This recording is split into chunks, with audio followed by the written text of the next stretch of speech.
100వ కీర్తన Bible ఉన్న వాళ్ళందరూ కూడా తీసి చదవండి. అందరూ చదువుదాం. సమస్త జనులారా యెహోవాకు ఉత్సాహ ధ్వని చేయుడి, సంతోషముతో యెహోవాను సేవించుడి, ఉత్సాహగానము చేయుచు ఆయన సన్నిధికి రండి. యెహోవాయే దేవుడని తెలుసుకొనుడి, ఆయనే మనల్ని పుట్టించెను, మనము ఆయన వారము, మనము ఆయన ప్రజలము, ఆయన మేపు గొర్రెలము. కృతజ్ఞత అర్పణలు చెల్లించుచు ఆయన గుమ్మములలో ప్రవేశించండి. కీర్తనలు పాడుచు ఆయన ఆవరణలో ప్రవేశించుడి. ఆయనను స్తుతించుడి, ఆయన నామమును ఘనపరచుడి. యెహోవా దయాళుడు, ఆయన కృప నిత్యమును, ఆయన సత్యము తరతరమును. 4వ వచనంలో కృతజ్ఞత అర్పణలు చెల్లించుచు ఆయన గుమ్మములో ప్రవేశించండి. దేవునికి స్తోత్రం, హల్లెలూయా. ఈరోజు కొన్ని మాటలు కృతజ్ఞత గురించి మనం ధ్యానం చేసుకుందాం. చెప్పండి, ఏంటి చెప్పండి? కృతజ్ఞత అంటే దేవుడు చేసిన మేలును మర్చిపోకుండా తిరిగి దేవుణ్ణి స్తుతించటం, తిరిగి చెల్లించటం. గట్టిగా చెప్పండి. కృతజ్ఞత అంటే ఏంటి చెప్పండి? తిరిగి చెల్లించటం. కృతజ్ఞత అంటే తిరిగి చెల్లించటం. చెప్పండి, ఆ మాట చెప్పండి. తిరిగి చెప్పాలి అందరూ కూడా. కృతజ్ఞత అంటే తిరిగి చెల్లించటం. ఏం చెల్లించాలి మనం? ఒకటి, స్తుతి చెల్లించాలి. ఏం చెల్లించాలి మనం? స్తుతి చెల్లించాలి. దేవునికి స్తోత్రం. కీర్తన గ్రంథము 86వ కీర్తన 12వ వచనం 13వ వచనం చదువుకుందాం. నా పూర్ణ హృదయముతో నేను నీకు కృతజ్ఞతాస్తుతులు చెల్లించదును. గట్టిగలలు చెప్పండి, అందరూ కలిసి చెప్పాలి. గట్టిగలలు చెప్పాలి. ప్రైజ్ ద లార్డ్, హల్లెలూయా. దేవునికి కృతజ్ఞులై ఉండాలి, కృతజ్ఞులై బ్రతకాల, కృతజ్ఞత జీవించాలి. దేవుడు అనేకమైన మేలు చేస్తున్నాడు. మేలులు చేసినప్పుడు ఆ మేలుకు తగినట్లుగా మన కుటుంబాలు ప్రవర్తించాలి, బ్రతకాలి. కృతజ్ఞత కలిగిన వారుగా ఉండాలి. అన్ని పరిస్థితుల్లో, అన్ని సమయాల్లో, అన్ని వేళలో దేవునికి కృతజ్ఞులై ఉండాలి. దేవుని యొక్క వాక్యం సెలుస్తుంది, కష్టములో కూడా దేవుణ్ణి స్తుతించాలి, నష్టములో కూడా దేవుని స్తుతించాలి. కృతజ్ఞత అనగా దేవుని నామములో మనము తిరిగి ఆయన చేసిన మేలును బట్టి దేవునికి స్తుతులు చెల్లించటం. దేవునికి స్తోత్రం. చూడండి, ఆ మాట చదవండి.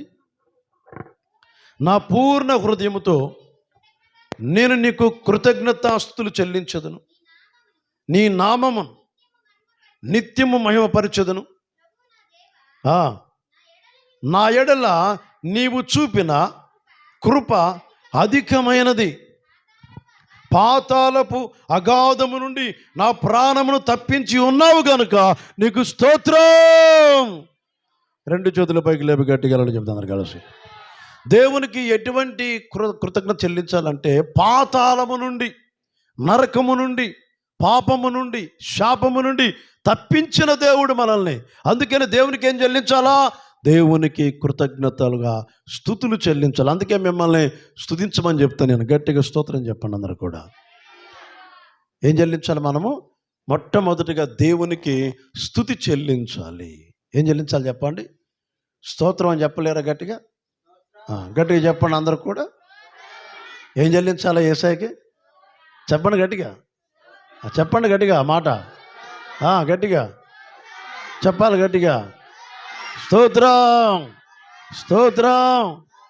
పాతాళము నుండి తప్పించిన దేవునికి, నరకము నుండి తప్పించిన దేవునికి, పాపము నుండి తప్పించిన దేవునికి, శ్రమల నుండి తప్పించే దేవునికి, కష్టాల నుండి తప్పించే దేవునికి, సమస్యల నుండి తప్పించే దేవునికి, అన్ని సమస్యలను తప్పించే యేసయ్యకే స్తోత్రం. ఏమంటాడు ఈ భక్తుడు? పాతాళము నుండి తప్పించావయ్యా, నీకు స్తోత్రాలయ్యా. ఎంత అద్భుతమైన దేవుడు! ఈ రోజున మనం ఆరాధించే దేవుడు మనలను పాతాళపు గోతులోనికి వెళ్ళకుండా, పాతాళంలోనికి వెళ్ళకుండా, నరకములోనికి వెళ్ళకుండా మనల్ని తప్పిస్తున్న దేవుడు. మనం రక్షిస్తున్న దేవుడు. అందుకనే మన దేవుని మందిరానికి వచ్చినప్పుడట, దేవుని మందిరానికి మనం వచ్చినప్పుడు ఏం చెల్లించాలంటే కృతజ్ఞత అర్పణలు. ఈ అర్పణల గురించి 2 విషయాలు బైబిల్ చెప్తుంది. ఒకటి, దేవుడు చేసిన మేలుని బట్టి మనము స్తుతించాలి. రెండోదిగా దేవుడు చేస్తున్న మేలుని బట్టి మనం ఏం చేయాలంటే కానుకలు అర్పించాలి, అర్పణలు అర్పించాలి. ఆఫరింగ్స్, కానుకలు తీసుకొచ్చి దేవునికి ఇవ్వాలని బైబిల్ చెప్తుంది. మొట్టమొదటిగా మనం చూస్తే ఈ స్తుతుల గురించి ప్రభు యొక్క వాక్యం సెలుస్తుంది.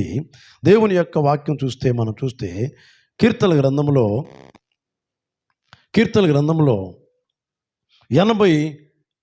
88వ కీర్తన 3వ వాక్యం కూడా చదువుకుందాం. 88వ కీర్తన 3వ వచనంలో, నేను ఆపదలతో నిండి ఉన్నాను, నా ప్రాణము పాతాళమునకు సమీపిస్తున్నది. అయ్యా నన్ను కాపాడయ్యా. నిజమే, ప్రార్థన చేశాడు. 103వ కీర్తనలో చూస్తే 103వ కీర్తనలో దేవుణ్ణి స్తుతిస్తున్న హృదయాలు, దేవుణ్ణి గణపరుస్తున్న హృదయాలు, దేవుణ్ణి హెచ్చిస్తున్న హృదయాలు ఎవరంటే, దేవుడు ఎవరైతే ఆపదలో ఉన్నారో, ఎవరైతే కష్టాల్లో ఉన్నారో, ఎవరైతే బాధల్లో ఉన్నారో, ఎవరైతే శ్రమల్లో ఉన్నారో, ఎవరైతే నిందల్లో ఉన్నారో, ఎవరైతే అవమానంలో ఉన్నారో, దేవుడు వారిని ఏం చేస్తున్నాడంటే వారిని తప్పించి, వారిని రక్షించి, వారిని కాపాడి, వారిని ఎక్కడ ఉంచుతున్నాడంటే వారిని సమాధానకరంగా ఉంచుతున్నాడు.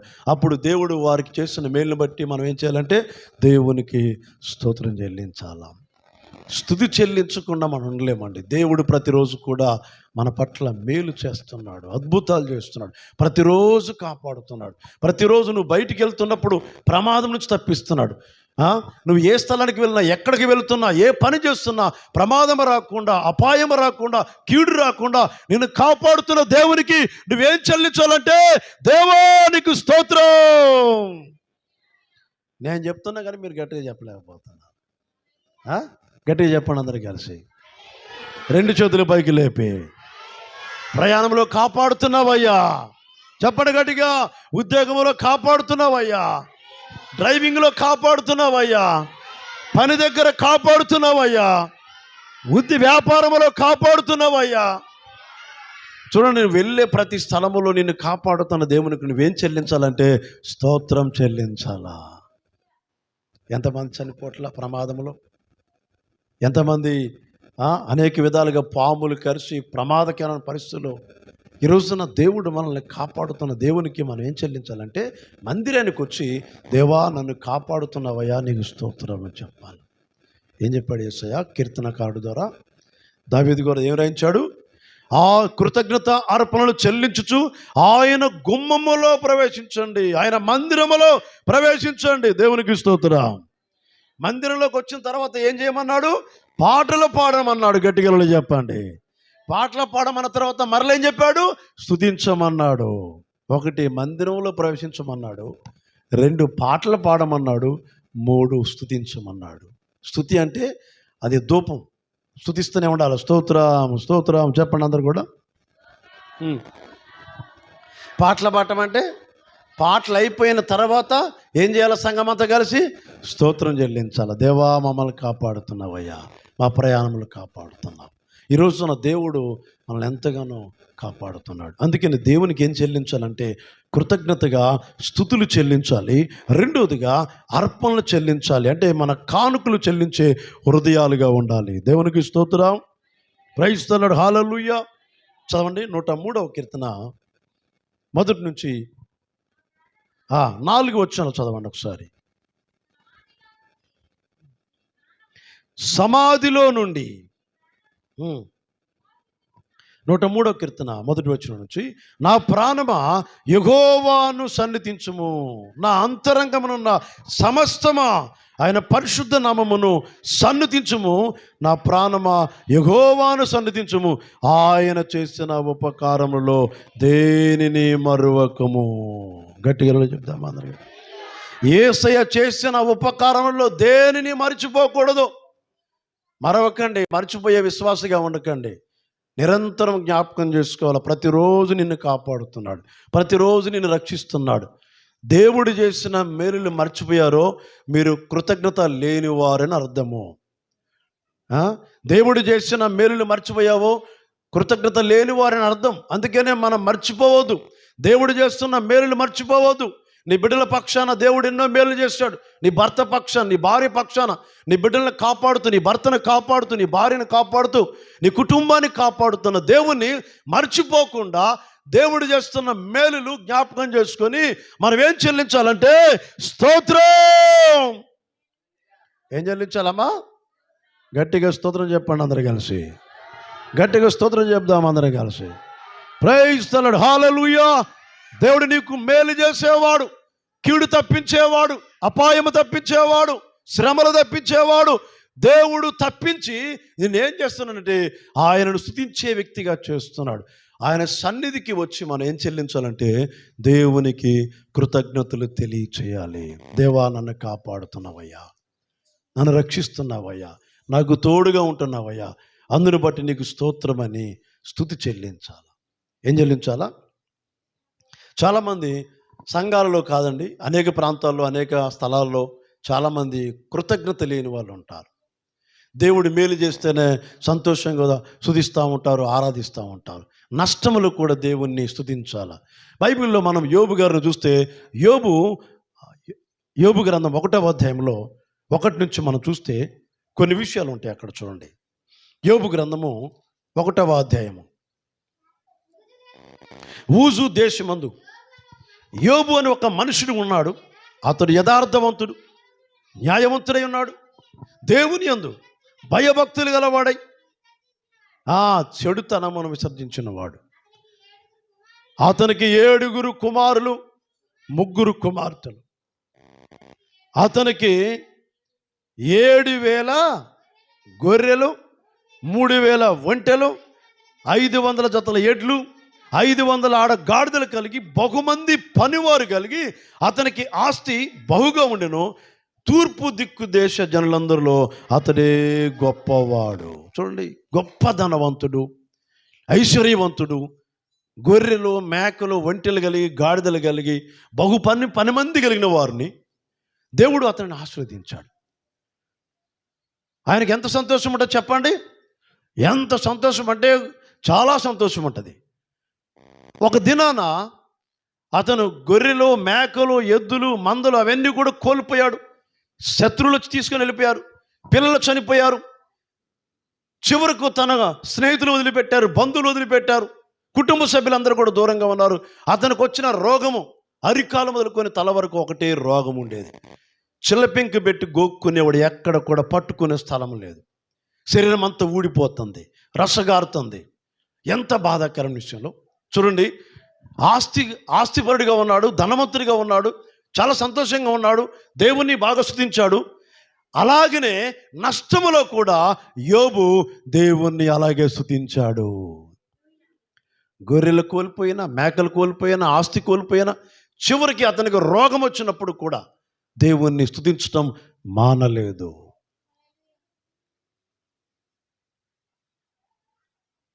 ఎంత ఆస్తి నష్టపోయాడంటే తనకున్నదంతా నష్టపోయాడు. ఈ రోజున చాలామంది నష్టం రాగానే దేవుని వదిలిపెట్టే వాళ్ళు ఎంతోమంది ఉన్నారు. కష్టం రాగానే దేవునికి దూరంగా ఉండేవాళ్ళు ఎంతోమంది ఉన్నారు. పంట పండకపోయినా, పొలము పండకపోయినా, డబ్బులు లేకపోయినా, అన్ని ఇబ్బందులు, ఆర్థిక సమస్యలు, నష్టాలు, అప్పులు ఉన్నప్పుడు చాలా దేవుని పైన కోపగించుకోవటం, సనుక్కుంటూ ఉంటారు. కానీ యోబు అలా కాదు. యేసయ్యని నోటి మాటతో ఒక్క మాట కూడా దేవునిల్ల నాకు దేవుడు అన్యాయం చేశారని దేవుడు చెప్పలేదు. యోబు గ్రంథంలో చూడన్నమాట 1వ అధ్యాయము 20-21 వచనంలో చూడండి, జాగ్రత్తగా వినండి. నేను నా తల్లి గర్భము నుండి ఎలా వచ్చాడమ్మా? దిగంబరనై వచ్చి తిని దిగంబరనై వెళ్ళిదును. యేసయ్య ఇచ్చాడు, యేసయ్య తీసుకుని పోయాడు, యేసయ్య నామానికి స్తుతి కలుగును గాక. గట్టిగా చప్పట్లు కొట్టి ప్రభు యొక్క నామాన్ని కనపరచుద్దాం. ప్రైజ్ ది లార్డ్, హల్లెలూయా. డబ్బు పోయిందా? స్తోత్రం. ఫలము పండలేదా? స్తోత్రం. పంట పండలేదా స్తోత్రం, ఉద్యోగం రాలేదా స్తోత్రం, గర్భఫలం లేదా స్తోత్రం, రోగం ఉందా స్తోత్రం, కష్టాలు ఉన్నాయా స్తోత్రం, అన్ని సమయాల్లో స్తుతించగలిగే విశ్వాసే నిజమైన దేవుని బిడ్డలు. చెప్పండి గట్టిగా చెప్దాం. ఏమంటాడు అయ్య గారు? భార్యతో ఏమని మాట్లాడుతున్నాడు? భార్యతోటి, నేను తల్లి గర్భంలో నుండి దిగంబరిగా వచ్చాను, దిగంబరిగానే అక్కడికి తిరిగి వెళ్తాను. ఎక్కడికి? పరలోకానికి. యేసయ్య ఇచ్చాడు, యేసయ్య తీసుకొని పోయాడు, యేసయ్య నామమునకు స్తుతి కలుగునుగాక. 22వ వచనంలో ఈ సంగతులలో ఏ విషయమందైనను యోబు ఏ పాపమును చేయలేదు. జాగ్రత్తగా వినండి. దేవుడు అన్యాయం చేశాడు అని చెప్పలేదు. అదే మనమైతే, నాకు దేవుడు అన్యాయం చేశాడు, నేను ప్రార్థన చేస్తే ప్రార్థన అనట్లేదు, నా కుటుంబం దరిద్రంగా ఉంది, పేదరికం ఉంది, ఈ అప్పులు ఎప్పుడు పోతాయి, ఈ కష్టాలు ఎప్పుడు పోతాయి. నో. యోబు అటువంటి మాట్లాడాల. నా దేవుడు గొప్పవాడని నమ్మాడు. గట్టిగా చెప్పండి. నా శ్రమలో నాకు దేవుడు తోడై ఉంటాడు, నా కష్టంలో దేవుడు తోడై ఉంటాడు. యోబు దేవుణ్ణి నమ్మాడు. అందుకనే నష్టంలో ఏం చేశాడు? దేవుడు రెండంతలుగా మరలా దేవుడు దీవించడం ప్రారంభించాడు. ఏం చేశాడు చెప్పనా? యోబు దేవుణ్ణి గణపరిచాడు, హానర్ చేశాడు, స్తుతించాడు. యేసయ్యా నువ్వు గొప్పవాడవయ్యా, యేసయ్యా నువ్వు మంచివాడవయ్యా, స్తోత్రం. భార్య వచ్చి ఏమంటుంది? కష్టంలో ఉన్నప్పుడు భార్య కానీ భర్త కానీ ఆదరించాలి, బలపరచాలి. భర్త బాధలో ఉంటాడు లేదా భార్య బాధలో ఉంటుంది, అప్పుడు వాళ్ళు ఏం చేయాలంటే ఆదరించాలి తప్ప వారిని వేరే విధంగా మాటలతో, సూటిపోటు మాటలతో వారిని గాయపరచకూడదు, వారిని బాధ పెట్టకూడదు. యోబు యొక్క భార్య కూడా అర్థం చేసుకోకుండా, సాటి అని సహకారి అర్థం చేసుకోకపోతే బయట వాళ్ళు ఎలా అర్థం చేసుకుంటారు? ఈ భార్య వచ్చి భర్తతో అంటది కదా, ఏమయ్యా ఇంత నష్టం జరిగింది, గొర్రెలు పోయినాయి, మేకలు పోయినాయి, ఎద్దులు పోయినాయి, ఆస్తి పోయింది, పిల్లలు చనిపోయారు, చివరికి నీ ఒంటి మీద రోగం ఉంది, ఇన్ని బాధల్లో కూడా నువ్వు దేవునికి స్తోత్రం అంటావేంటి అని అన్నది. నిజంగా యోబులో ఉన్న విశ్వాసం ఏంటంటే చాలా అద్భుతమైన విశ్వాసం. మనకి ముందుగానే యోబుని, ఇదిగో యోబు శ్రమలో వెళ్ళాడయ్యా, ఆయన దీవించబడ్డాడు, మీరు కూడా శ్రమల్లో వెళ్తారు, మీరు కూడా రెండంతలుగా దీవించబడతారు.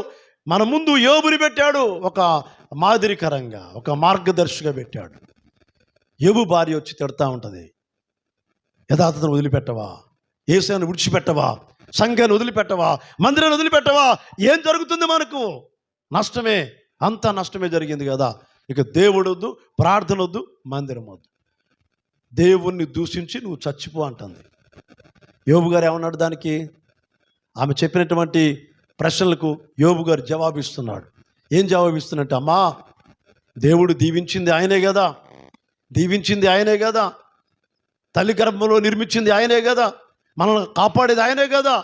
పోనీ అమ్మా, పోతే పోయిన వాటికంటే రెండంతలుగా దేవుడు దీవిస్తాడమ్మా. మనం దేవుని మీద సనుక్కోకూడదు, దేవుని పైన కోపగించుకోకూడదు అని భార్యకు చెప్తూ, భార్యతో మాట్లాడుతున్న మాట చూడండి. యోబు గ్రంథం 2వ అధ్యాయం 10వ వచనం.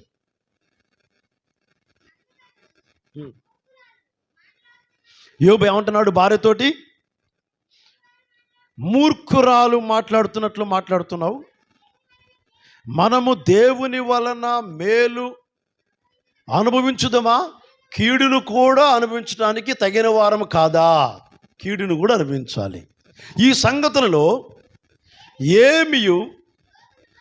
యోబు కూడా నోటి మాటతో పాపము చేయలేదు, నోటి మాటలతో పాపము చేయలేదు, అంటే దేవుణ్ణి దూషించలేదు. భార్యతో మాట్లాడుతున్నాడు, ఏమ్మా మనము మేలు అనుభవించడమే కాదు, కీడు కూడా అనుభవించాల్సిన పరిస్థితి వస్తుంది. అటువంటి పరిస్థితులు ఎదురవుతాయి. మనకు కీడు వచ్చినా బాధపడక్కర్లేదు, నష్టము జరిగినా బాధపడక్కర్లేదు, నిందించినా బాధపడక్కర్లేదు, హేళన చేసినా బాధపడక్కర్లేదు, మన గురించి చెడుగా మాట్లాడినా బాధపడక్కర్లేదు. కీడు రాని, ఆ కీడును మేలుగా మార్చగలిగే శక్తి గల దేవుడు మన ప్రభు అయిన యేసయ్య. గట్టిగా చప్పలు కొట్టి ప్రభు యొక్క నామాన్ని గణపరచుదాం. కీడును మేలుగా మార్చగలుగుతాడు. Praise the lord. శాపమును ఆశీర్వాదకరంగా మార్చగలుగుతాడు, అనారోగ్యమును ఆరోగ్యకరంగా మార్చగలుగుతాడు, నీ చరిత్రను మార్చగలిగే ప్రేమ గల దేవుడు మనం నమ్మిన దేవుడు ఎవరంటే సజీవుడైన దేవుడు. యోబులో ఉన్న విశ్వాసం ఏంటంటే ఆయన ఒక మాట మాట్లాడతాడు, నా దేవుడు సజీవుడు, నేను ఎప్పటికైనా దీవించబడతాను, నేను ఎప్పటికైనా ఆరోగ్యంగా ఉంటాను. యోబు గ్రంథము, ఆయన విశ్వాసం చూడండి ఎంత గొప్పదో. ఈ రోజున నష్టం జరగగానే, అన్ని కోల్పోగానే, అంత ఇబ్బంది రాగానే, కష్టం రాగానే దేవుని పైన కోపం, దేవుని పైన సనుగుడు. కానీ యోబు అటువంటి సనుగుడు లేదు. దేవుడు అన్యాయం చేశాడని ఆ యోబు చెప్పలేదు. నాకు అన్యాయం చేశాడు దేవుడు అని చెప్పలేదు. ఎందుకు చెప్పాలా? ఎందుకంటే నేను నమ్మిన దేవుడు ఎవరంటే నా జీవితాన్ని మార్చగలిగే దేవుడు. నమ్మాడు ఆయన. యోబు గ్రంథం చూడండి, 19వ అధ్యాయము 25వ వచనంలో. యోబు గ్రంథము 19వ అధ్యాయము 25వ వచనం. అయితే నా విమోచకుడు సజీవుడు, గట్టిగలడు చెప్పండి. నేను నమ్మిన దేవుడు సజీవుడు, గట్టిగలడు చెప్పండి. నువ్వు నమ్మిన దేవుడు సజీవుడు, గట్టిగలడు చెప్పండి. చెప్పండి గట్టిగా అందరూ కూడా. మనం నమ్మిన దేవుడు సజీవుడమ్మా, సజీవుడు మన దేవుడు. ఈ భక్తుడు అంటుండు కదా, నా విమోచకుడు సజీవుడు. రైట్ చూడండి. తర్వాత గట్టిగలడు చెప్పండి. ఈ మాట దగ్గరకు వచ్చి మీతో మాట్లాడతా. తర్వాత శ్రమల తర్వాత, కష్టాల తర్వాత, రోగము తర్వాత, అప్పులు తర్వాత, బాధల తర్వాత, ఇబ్బందుల తర్వాత నీ జీవితంలో రెండంతలుగా మేలు చేయబోతున్నాడు దేవుడు. ప్రైజ్ ది లార్డ్, హల్లెలూయా. శ్రమల తర్వాత ఏం చేశాడు? యోబు గ్రంథం 42వ అధ్యాయం. యోబు గ్రంథము 42వ అధ్యాయము తరువాత అనే మాట గురించి చూడండి ఎంత మీనింగ్ఫుల్గా ఉందో, ఎంత అర్థవంతంగా ఉందో. తరువాత, శ్రమల తర్వాత, రోగము తర్వాత, కష్టాల తర్వాత, ఇబ్బందుల తర్వాత దేవుడు ఏం చేస్తాడు? విడిచిపెడతాడా? రెండంతలుగా దేవుడు నిన్ను బ్లెస్ చేస్తాడు. చూడండి జాగ్రత్త. తరువాత గుర్తు అందరూ మాట చెప్పండి. తరువాత చెప్పండి, అందరూ చెప్పండి. శ్రమల తర్వాత, రోగము తర్వాత, కష్టాల తర్వాత, నిందల తర్వాత, అవమానాల తర్వాత, పేదరికం తర్వాత ఏం చేస్తున్నాడు? యోబును మొదట ఆశీర్వదించినంతటి కంటే రైట్, శ్రమల తర్వాత మరి అధికంగా దేవుడు ఆశీర్వదించాడు. గట్టిగా చెప్పండి. Praise the Lord. మీకు అర్థమైందా? యోబుని ఎలా దీవించాడు? తరువాత, ఎప్పుడు? శ్రమల తర్వాత, పోయిన తర్వాత, నష్టం తర్వాత, కష్టాల తర్వాత ఏం చేశాడు? యోబుని మరీ అధికముగా ఆశీర్వదించెను. గట్టిగా హల్లెలూయా చెప్దాం అందరు కలిసి. అందరూ చెప్పాలా బిగ్గరగా ప్రైజ్ ది లార్డ్. మరీ అధికముగా ఆశీర్వదించను, మరీ అధికముగా. నిజమే, సంఘములో ఒక విశ్వాసికి శ్రమ కలుగుతుందంటే, ఒక విశ్వాసికి కష్టాలు వస్తున్నాయంటే, దేవుని సేవకుడికి, దేవుని సేవకురాలకి కష్టాలు వస్తున్నాయంటే దేవుడు దాని వెనకాల అద్భుతమైనటువంటి మేలును సిద్ధపరిచాడు. దేవుని యందు విశ్వాసం ఉంచిన దేవుని భక్తులకు దాచించిన మేలు ఎంతో గొప్పదని బైబిల్ చెప్తుంది. మనకు ఎన్నో మేలు దాచిపెట్టాడు, ఎన్నో దీవెనలు దాచిపెట్టాడు, ఎంతో ఆరోగ్యం దాచిపెట్టాడు. బైబిల్ చెప్తుంది కదా, యోబు శ్రమల తర్వాత దేవుడు ఏం చేశాడు? యోబుని మరీ అధికముగా ఆశీర్వదించను. గట్టిగా చప్పట్లు కొట్టి ప్రభు యొక్క నామాన్ని కనపరచుదాం. మరీ అధికముగా ఆశీర్వదించను, మరీ అధికముగా. ఎటువంటి ఆశీర్వాదం చూడండి ఒకసారి. ఫస్ట్ 8,000 గొర్రెలు ఉండేవి చెప్పాలి. 8,000 గొర్రెలు ఉండేవి? 7,000. ఇప్పుడు ఎన్ని గొర్రెలు అయిపోయినాయి? అంటే దేవుడు శ్రమల తర్వాత ఏం చేశాడు? బ్లెస్ చేశాడు, దీవించాడు. శ్రమల తర్వాత, నిందలు అవమానాల తర్వాత, కష్టాల తర్వాత దేవుడు ఆశీర్వదించాడు. 7,000 గొర్రెలను ఏం చేశాడు? 14,000 గొర్రెలుగా చేశాడు. చావండి. ఎన్ని వంటలు? 6. అంతకుముందు శ్రమలప్పుడు ఎన్ని వంటలు ఉన్నాయి? 3,000. శ్రమల తర్వాత బ్లెస్సింగ్స్ ఉన్నాయా లేవా? నమ్మేవలసిన గట్టిగా చెప్పండి. శ్రమలకు ముందు ఎన్ని ఉన్నాయి? 3,000 వంటలు. శ్రమల తర్వాత ఇలా చూసుకుంటూ పోతే యోబుని ఆ దేశంలో మరలా డబుల్గా దీవించేశాడు, రెండంతలుగా దీవించాడు. దేవునికి స్తోత్రం. చూడండి, కష్టములు నష్టములు కూడా దేవుణ్ణి స్తుతించడం యోబు నేర్చుకున్నాడు. మనం కూడా స్తుతించాలి. దేవుడు చేసిన మేలు మర్చిపోకుండా, కష్టములు నష్టములు ఇబ్బందుల్లో కూడా దేవుణ్ణి స్తుతించండి. స్తుతి నీ స్థితిని మార్చివేస్తుంది. గట్టిగా చెప్పండి, పక్కన చెప్పండి, ఆ మాట చెప్పండి. స్తుతి నీ స్థితిని మార్చేస్తుంది చెప్పండి. ఇప్పుడు చెప్పండి, మీ స్థితి మారిపోవాలంటే ఏం చేయాలి మనం? రెండు చేతుల పైకి లేపు గట్టిగా చెప్పండి అందరికి కూడా. మీ స్థితి మారాలంటే ఏం కావాలా? స్తోత్రం చెప్పండి అందరికి కూడా. ప్రైజ్ ది లార్డ్, హల్లెలూయా. ఈ రోజున మన జీవితాలు దేవునికి సమీపంగా ఉంచుకోవాలి. మన హృదయాలు దేవుని సన్నిధిలో కుమ్మరించుకోవాలి. ఒకటి, నష్టములో, కష్టములో, ఇబ్బందుల్లో ప్రభువుని స్తుతించాలి. దేవుడు నీకు మేలు చేసినప్పుడు, దేవుడు నీకు ఆశ్చర్యమైన కార్యం జరిగించినప్పుడు మనం కృతజ్ఞత కలిగిన వారై దేవునికి అర్పణలు అర్పించాలి. ఈ అర్పణల గురించి మాట్లాడుతున్నప్పుడు బైబిల్లో చాలా అద్భుతమైన విషయాలు ఉన్నాయి. మనకు చాలా అద్భుతమైన విషయాలు. కానుక అనేది నీ జీవితాన్ని గొప్ప చేస్తుంది. కానుక నిన్ను గొప్ప చేస్తుంది. దేవునికి ఇస్తున్నామంటే కానుక నీ స్థితిని దేవుడు గొప్ప స్థితిలో మార్చివేస్తున్నాడు. అందుకని ఇక్కడ రెండవదిగా మనం చూస్తే అర్పణలు అర్పించేవారుగా ఉండాలి. Praise the Lord, hallelujah. Right. లూకాసు వార్త 17వ అధ్యాయం ఆ మాట చూసుకొని మనం ముగించుకుందాం. లూకాసు వార్త 17వ అధ్యాయం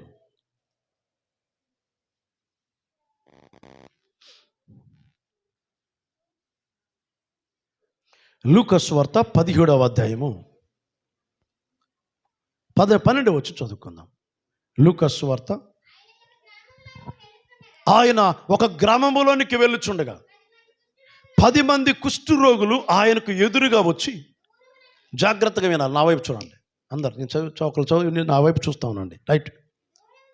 దూరమున నిలిచి యేసు ప్రభువా మమ్మను కరుణించమని కేకలు వేసిరి. ఆయన వారిని చూసి చాలు, జాగ్రత్త వినాలి. మనం ఎవరికి కనపరుచుకోవాలా అంటే అర్థం ఏంటి? కృతజ్ఞతగా మనము కానుకలు, అర్పణలు అర్పించాలి. 10 మంది కుష్ఠరోగులు బాగుపడ్డారు. 10 మంది కుష్ఠరోగులలో 9 మంది ఇంటికి వెళ్ళిపోయారు. ఒక్కడే వచ్చాడు యేసయ్య దగ్గరికి. ప్రభు ఏం చెప్పాడు? అందరూ బాగు చేశాడు, అందరిని స్వస్థపరిచాడు. మీరు వెళ్ళి యాజకులకు కనపరుచుకోనండి, దేవుని సేవకుడి దగ్గర కనబడండి. కనబడి ఏం చేయాలా? సాక్ష్యం చెప్పాలా. ప్రభు నన్ను స్వస్థపరిచాడు, ప్రభు నన్ను దీవించాడు, ప్రభు నాకు సాయం చేశాడు. మనం కనపడాలి. మీకు చేసిన మేలును మీరు మర్చిపోయారేమో, ఒకసారి గుర్తు చేసుకోనండి. మీకు ఎన్నో మేలులు చేశాడు కదా, ఆ మేలుకు తగినట్లుగా దేవునికి కానుకలు అర్పించారా? కృతజ్ఞత చెల్లించారా? ఒకటి స్తుతించడం. రెండోదిగా మన ప్రేమపూర్వకమైన కానుకలు. దేవానికి స్తోత్రాలయ్యా, నన్ను కాపాడావు, నా బిడ్డను కాపాడావయ్యా. కృతజ్ఞతగా దేవుని సేవకుడికి కనపడి కానుక ఇవ్వాలని బైబిల్ చెప్తుంది. ఈ రోజున చాలామంది కూడా ఈ అర్పణ అనేది దేవునికి ఇవ్వలేని వ్యక్తులుగా ఉంటున్నారు. మనం ఖచ్చితంగా కృతజ్ఞతతో మనం కానుకలు ఇచ్చే బిడ్డలుగా ఉండాలి. ఆ కానుక నీ స్థితిని మార్చివేయగలిగింది. చూడండి, ఆ 10 మంది కుష్ఠరోగులలో అందరూ బాగుపడ్డ తర్వాత ప్రభు చెప్పాడు కదా, మీరు వెళ్ళి మిమ్మల్ని యాజకుడికి కనపరుచుకోనండి, సేవకుడికి కనబడండి, దేవుడు బాగు చేశాడు, స్వస్థపరిచాడని చెప్పండి.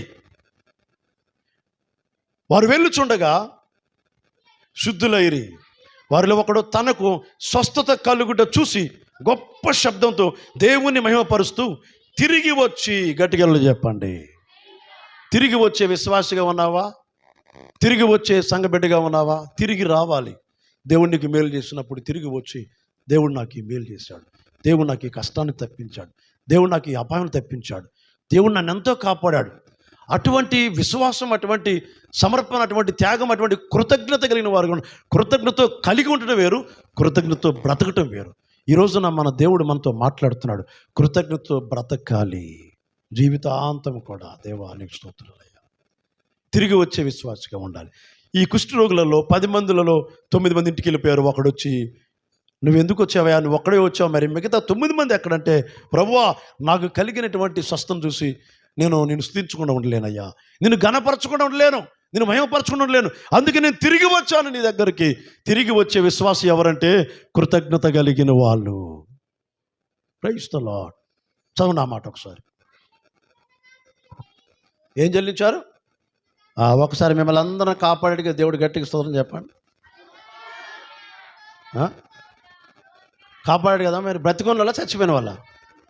మనందరం కూడా బ్రతికున్న వాళ్ళ, గట్టిగా చెప్పండి. తిరిగి వచ్చాడు, దేవునికి కృతజ్ఞత తెలియజేశాడు. ఇంకొక వ్యక్తి గురించి చెప్పి నేను ముగిస్తాను. హిజ్కియా రాజు గురించి మీకు తరచుగా చెప్తూ ఉంటాను. హిజ్కియా రాజుకి మరణకరమైన రోగం వచ్చినప్పుడు ఏం చేశాడు? కన్నీళ్ళు విడిచాడు, కన్నీరు గార్చి ప్రార్థన చేశాడు, దేవునికి మొరపెట్టాడు. ప్రభువా నాకు సాయం చేయమన్నాడు, నాకు ఆయుష్ పొడిగించమన్నాడు. ఈ హిజ్కియా రాజు ప్రార్థన చేసిన తర్వాత, దేవుడు స్వస్థపరిచిన తరువాత అనే మాట ఉంటుంది అక్కడ. గట్టిగలలో చెప్పండి. శ్రమల తర్వాత ఏం కలుగుతున్నాయి మనకు? అద్భుతాలు జరుగుతున్నాయి. గట్టిగలలో చెప్పండి. అంతా నా మేలుకే అని చెప్పండి అందరూ కూడా. ఒక పాట ఉందిగా, ఏం పాట అది? అంతా నా మేలుకే, అంతా నా మంచికే, తన చిత్తమునకు తల వంచితే. నష్టం జరిగిందని గుడి మానేయకు. భార్యాభర్తలు గొడవ పెట్టుకుంటారు, అదేంటో కానీ గొడవ పెట్టుకుని గుడి మానేస్తారు. వాళ్ళు గొడవ పెట్టుకుంటున్నారు, గుడి మానేస్తున్నారు. దేవుడు ఏం చేశాడమ్మా? మీకు ఏమైనా అన్యాయం చేశాడా? కోపం ఎవరి మీద? నీ భర్త మీద ఉండాలి, దేవుని మీద ఎందుకు నీ కోపం? చూడండి, చాలామంది భార్యాభర్తలు గొడవ పెట్టుకొని, ఇంట్లో గొడవ పెట్టుకొని గుడి మందిరాన్ని, దేవాలయాన్ని మానివేసి ఇంటి దగ్గర ఒకటే సైతానుగాడి ద్వారా గొడవలు జరుగుతూ ఉంటాయి. ఆ గొడవలు కలిగిన వాళ్ళ కుటుంబాల్లో ఎప్పుడు సమాధానం ఉండదు. చూడండి, ఈ రోజున చాలామంది కుటుంబాల్లో భార్యాభర్తల మధ్య కలహాలు, గొడవలు వచ్చినప్పుడు గుడి మానేస్తూ ఉంటారు. గొడవలే, ఆరాధనే. అందుకే ఆ భక్తుడు రాశాడు, ఏంటది? ఆరాధన ఆపను. పడండి. ఆరాధన ఆపను, స్తుతించిన మన చిన్న గొడవ రాగానే టక్ బంద్, మందిరం బంద్, అయ్యగారు లేరు, అమ్మగారు లేరు, చర్చి లేదు. భక్తుని మంచి అనుభవంతో రాశాడు, ప్రభా ఎన్ని శ్రమలున్నా, ఎన్ని ఇబ్బందులున్నా, ఎన్ని కష్టాలున్నా ఆరాధన మానవేయను, స్తుతించడం మానను, నిన్ను స్తుతిస్తూనే ఉంటా. గట్టిగా చెప్పండి. 2 చేతుల పైకి లేపు గట్టిగా చెప్పండి అందరు కూడా. శబ్దం రాట్లా, గట్టిగా కేకలు వేయండి. అసలు అద్భుతంగా కేకలు వేయాలా? అద్భుతమైన దేవుడు, హల్లెలూయా! స్తుతి, ఆరాధన మానవేయకూడదండి. శ్రమలు వచ్చినప్పుడు, కష్టాలు వచ్చినప్పుడు ఇంటి దగ్గర కూర్చొని ఆడటం కాదు. ఆరాధన మానవేయకండి, మందిరాన్ని మానవేయకండి, స్తుతించడం మానకండి, ప్రార్థన మానవేయకండి. మీ జీవితాలు దేవునికి ప్రత్యేకంగా సమర్పించుకోనండి. దేవునికి స్తోత్రం. చూడండి, చివరిగా యెషయా గ్రంథము, ఆ మాట చెప్పి నేను ముగిస్తాను. యెషయా గ్రంథము 38వ అధ్యాయము. యెషయా గ్రంథము 38వ అధ్యాయము. ఆ దినములలో హిజ్కియాకు మరణకరం రోగం వచ్చినప్పుడు దేవుడు స్వస్థపరిచిన తర్వాత ఆయన ఒక మాట మాట్లాడుతున్నాడు. చూడండి, 18వ వచనంలో, 38:18. యెషయా గ్రంథము 38:18. పాతాళమున నీకు స్తుతి కలగదు, చనిపోయిన వాళ్ళు కృతజ్ఞతాస్తుతులు చెల్లించరు. ఇప్పుడు పాతాళములో స్తుతి కలగదు, సంఘములో పరలోకం ఉన్నది. ఎక్కడైతే 2-3 కూడుకుంటారో అక్కడ నేను వారి మధ్యలో ఉంటానని చెప్పిన సర్వశక్తి గల దేవుడు స్తుతి కలుగురుగాక ఆయనకే. చెప్పండి గట్టిగా, స్తోత్రం చెప్పండి అందరూ కూడా. చెప్పాలి గట్టిగా అందరూ కూడా. చనిపోయిన వాళ్ళు స్తుతించలేరు. ఈ రోజున మనం బ్రతికున్నామంటే ఎంత కృప చూపిస్తున్నాడు దేవుడు. ఈ భక్తుడు ఏమంటున్నాడు? పాతాళమున నీకు స్తుతి కలగదయ్యా, మృతులు నీకు కృతజ్ఞతాస్తుతులు చెల్లించలేరయ్యా, సమాధిలో దిగిన వారు నీ సత్యమును ఆశ్రయించరయ్యా, సజీవులు సజీవులే కదా నీకు స్తోత్రం చెప్పేది. గట్టిగా చెప్పండి. దేవుని మందిరములో మీరందరూ కూడా సజీవమైన రాళ్ళుగా ఉండుదురుగాక, సజీవమైన విశ్వాసులుగా ఉండుదురుగాక, మీలో మంట కలుగురుగాక, మీలో ఉద్యమం రగులుగురుగాక, దేవుని కొరకు పరిగెత్తుదురుగాక. నేనేమంటున్నాడు? ఈ దినమున, చదవనమాట, ఈ రోజున నేను బతికున్నానయ్యా, నీకు స్తోత్రం. మృతుల్లో లేవు, మనం జీవములో ఉన్నాం. గట్టిగా చెప్పండి. మరణములో నుండి జీవములోనికి ప్రవేశించాము. స్తోత్రం, హల్లెలూయా, ప్రైజ్ ది లార్డ్.